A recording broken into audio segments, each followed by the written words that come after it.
Capítulo 3. No evitan el cambio. No es que algunas personas tengan fuerza de voluntad y otras no. Es que algunas personas están listas para cambiar y otras no. James Gordon. Richard llegó a mi consultorio porque no lograba mejorar su salud física. A los 44 años le diagnosticaron diabetes y tenía 34 kilos de más. Poco después de su diagnóstico, fue con una nutrióloga y aprendió los cambios que debía incorporar a su dieta para perder peso y controlar sus niveles de azúcar.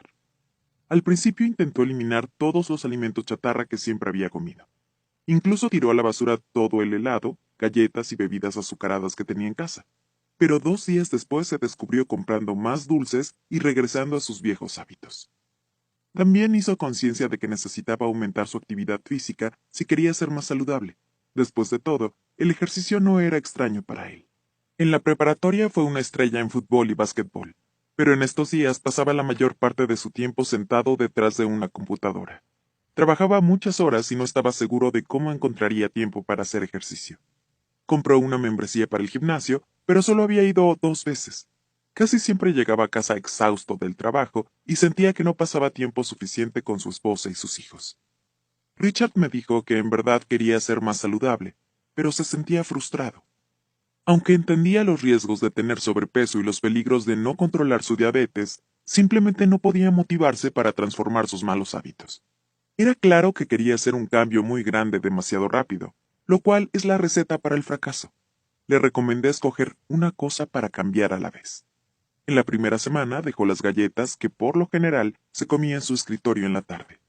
Era importante encontrar algo para reemplazar ese hábito, así que decidió probar con palitos de zanahorias. También le aconsejé conseguir apoyo para ayudarlo a ser más saludable. Estuvo de acuerdo con asistir a un grupo de diabéticos. Y en las semanas siguientes discutimos estrategias para que su familia se involucrara. Su esposa asistía a algunas sesiones con él y empezó a entender los pasos que podía dar para ayudar a Richard a mejorar su salud. Estuvo de acuerdo con no comprar tanta comida chatarra cuando fuera al supermercado y empezó a trabajar con su esposo para encontrar recetas saludables. También discutimos una agenda de ejercicio realista. Richard dijo que casi todos los días salía de casa pensando en ir al gimnasio después del trabajo, pero siempre se contradecía y se iba directo a casa. Decidimos que empezaría a ejercitarse 3 veces a la semana y agendó esos días con anticipación. También guardó en el carro una lista de todas las razones por las que era bueno ir al gimnasio. En los días en que empezaba a pensar que mejor se iría directo a casa en vez de al gimnasio, leía la lista como un recordatorio de por qué ir al gimnasio era la mejor opción, incluso si no la sentía como tal. En los siguientes 2 meses, Richard empezó a perder peso, pero su azúcar en la sangre seguía bastante alta. Reconoció que todavía comía muchos alimentos chatarra mientras veía televisión en las noches. Lo animé a encontrar maneras de complicar la ubicación de las botanas dulces, así sería más difícil tomar una. Decidió que las guardaría abajo de las escaleras del sótano. Entonces, cuando deambulara por la cocina en las noches, estaría más propenso a encontrar algo saludable. Si aún así deseaba una galleta, reflexionaba en si quería bajar al sótano por ella, y la mayoría de las veces era más motivante recurrir a una botana saludable. En cuanto empezó a ver progresos, descubrió que era más fácil hacer más cambios. Con el tiempo, fue capaz de sentirse más inspirado para perder peso y controlar sus niveles de azúcar en la sangre. ¿Cambiar o no cambiar? Aunque muchas veces dices que quieres cambiar, lograrlo con éxito es difícil. Nuestros pensamientos y emociones a menudo nos previenen de crear una transformación de comportamiento, incluso cuando mejorara nuestras vidas. Mucha gente evita hacer cambios que pueden mejorar sus vidas de manera drástica. Revisa si alguno de los siguientes enunciados se aplica a ti. Tiendes a justificar un mal hábito, convenciéndote de que lo que estás haciendo no es tan malo. Los cambios en la rutina te provocan mucha ansiedad.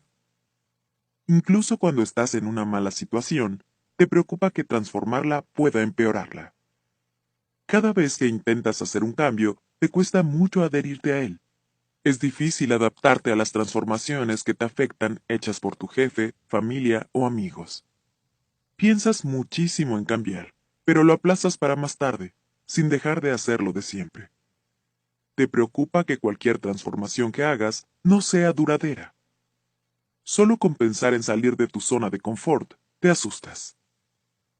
Te falta motivación para crear cambios positivos porque es muy difícil. Inventas excusas para objetar por qué no puedes cambiar. Por ejemplo, me gustaría hacer más ejercicio, pero mi esposo no me quiere acompañar. Te cuesta trabajo recordar cuándo fue la última vez que te pusiste un reto consciente para ser una mejor persona. Dudas en hacer cualquier cosa nueva porque te parece un compromiso muy grande. ¿Alguno de los ejemplos anteriores te suena familiar? Aunque las circunstancias pueden variar muy rápido, los humanos a menudo cambian a un ritmo mucho más lento. Decidir hacer algo diferente exige una adaptación del pensamiento y el comportamiento, lo cual probablemente te traerá algunas emociones desagradables. Pero eso no significa que debas huir del cambio. ¿Por qué evitamos el cambio? Al principio Richard intentó cambiar demasiado rápido y esto lo abrumó. Siempre que pensaba, esto será muy difícil, se daba el permiso de rendirse. Pero tan pronto como empezó a ver resultados positivos, sus pensamientos se volvieron más optimistas y fue más fácil mantener la motivación. Mucha gente huye del cambio porque piensa que hacer algo diferente es demasiado arriesgado o incómodo. Tipos de cambio. En la vida podemos experimentar diferentes tipos de cambio, algunos más fáciles que otros. Cambio radical. Algunos cambios son graduales mientras que otros son de tómalo o déjalo, blanco o negro, todo o nada. Por ejemplo, decidir tener un hijo no es algo que puedes hacer en pasos. Cuando tienes ese bebé, tu vida se transforma de manera irrevocable. Cambio de hábitos. Puedes elegir una de dos. Deshacerte de tus malos hábitos, como desvelarte, o crear unos buenos, como ejercitarte 5 días a la semana. La mayoría de estas transformaciones te permiten intentar algo nuevo por un rato, pero siempre corres el riesgo de volver a tus viejos hábitos. Cambio para intentar algo nuevo. A veces esto implica tratar de hacer algo diferente o variar tu rutina diaria, por ejemplo, ser voluntario en un hospital o tomar clases de violín. Cambio de comportamiento. Hay cambios de comportamiento que no necesariamente constituyen un hábito. Por ejemplo, comprometerte a asistir a todos los partidos de tu hijo o querer ser más amigable. Cambio emocional. No todas las transformaciones son tangibles, a veces son emocionales. Por ejemplo, si quieres sentirte menos irritable todo el tiempo, necesitas reflexionar cuáles son los pensamientos y comportamientos que contribuyen a tu irritabilidad. Cambio cognitivo. Tal vez quieres transformar tu pensamiento, por ejemplo, recordar menos el pasado o disminuir los pensamientos angustiantes. Disposición al cambio. Los propósitos de Año Nuevo por lo general se rompen porque intentamos hacer cambios basados en una fecha y no porque en verdad estemos listos. Y si no estás listo para crear una transformación, es muy probable que no tengas éxito en mantenerla. Incluso variar un hábito pequeño como usar hilo dental todos los días o dejar de comer antes de dormir requiere un cierto grado de compromiso. Las 5 etapas del cambio. 1. Prereflexión. Cuando la gente se encuentra en este estado, todavía no identifica ninguna necesidad de cambiar. Richard estuvo así por años. Evitaba ir al doctor, subirse a una báscula y minimizaba cualquier comentario de su esposa cuando expresaba su preocupación sobre su salud. 2. Reflexión.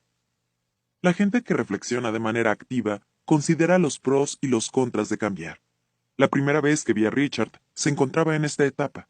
Estaba consciente de que si no variaba sus hábitos alimenticios tendría graves consecuencias, pero todavía no estaba seguro de cómo crear un cambio. 3. Preparación. En este estado las personas se preparan para hacer la transformación. Establecen un plan con pasos concretos donde identifican lo que harán diferente. Cuando Richard pasó a esta etapa, agendó los días para entrenar y decidió cambiar sus botanas por unas más saludables. 4. Acción.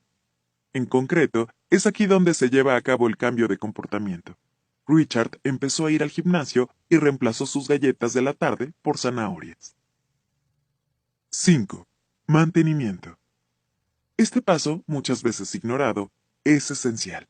Richard tuvo que planearlo con anticipación para poder mantener los cambios en su estilo de vida cuando enfrentara obstáculos como días feriados o vacaciones. Miedo.